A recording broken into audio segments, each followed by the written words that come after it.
Kidlat News Updates. Sa ating mga balita, medical evacuation boat sa WPS hinarangan ng CCG. Presensya ng Chinese warship sa Basilan Strait kinumpirma ng AFP. Celtics tinambakan ng Mavs sa Game 1 ng NBA Finals. At pinakaunang immersive digital art museum sa bansa, nagbukas sa Pasay. Ako po si Cesar Sorian, kasama ang buong puwersa ng Kidlat News Channel para ihatid ang nangungunang mga balita sa buong kapuluan ngayon. Hinarangan at binangga ng China Coast Guard o CCG vessels ang ilang Philippine boats na nagsasagawa ng medical evacuation sa West Philippine Sea o WPS. Sa pahayag ng Philippine Coast Guard o PCG, sinabihan umano gamit ang radyo at public address system ang CCG na medical evacuation lamang ang misyon ng mga bangka. Gayunpaman, hinarangan pa rin ng CCG ang inflatable boat ng Philippine Navy. Ayon kay spokesperson for the WPS Commodore J. Tariela, mga may sakit na sundalong nakadeploy sa BRP Sierra Madre ang sadya ng medical evacuation. Noong May 19 pa nangyari ang insidente, ngunit ngayong araw lang inilabas ng PCG ang mga video matapos mabanggit lang kamakailan ng AFP ang insidente. Ligtas namang naitakbo sa pinakamalapit na ospital ang mga may sakit na AFP personnel. Kinumpirma ng Armed Forces of the Philippines o AFP ngayong araw na may namataang 2 barkong pandigma ng China sa Basilan Strait kamakailan.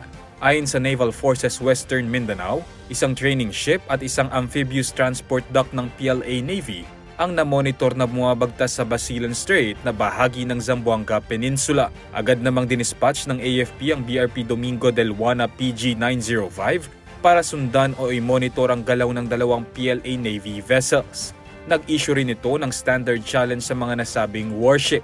Sagot naman ng isang vessel na Kijuang BN-83 na nagsasagawa ito ng normal navigation mula sa huling port of call nito sa Dili, Timor-Leste at patungo na ng Dalian, China. Ayon naman sa AFP, ang Basilan Strait ay kinikilala bilang isang international sea lane at pinahihintulutan ang innocent passage ng mga sasakyang pandagat mula sa iba't ibang bansa. Nasungkit ng Boston Celtics ang unang panalo kontra Dallas Mavericks sa score na 107-89 sa kanilang game series para sa 2024 NBA Finals ngayong araw. Pinangunahan ni Jaylen Brown ang panalo na nakapagtala ng 22 points at 6 rebounds.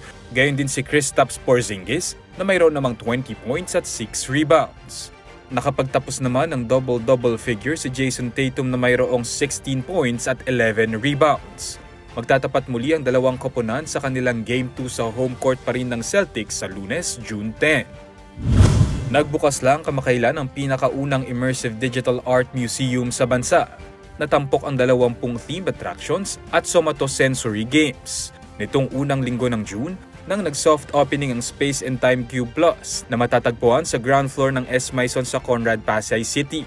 Itinuturing nitong pioneer museum pagdating sa metaverse experience sa bansa. Pumapalo sa 880 pesos ang presyo ng ticket para sa adults, samantalang 680 pesos naman ang for kids. Libre namang makakapasok ang mga batang nasa edad na 2 taon at pababa. Bukas araw-araw ang Space and Time Cube Plus mula 10 AM hanggang 10 PM. Para sa Kidlat News Update, Renzo Lenon nag-uula. At inyo pong natungayan ang mga headlines sa nakalipas na oras. Manatiling nakatutok para sa mga susunod na updates at breaking news. Ako po si Cesar Sorian, kasama nyo sa bawat pagputo ng balita.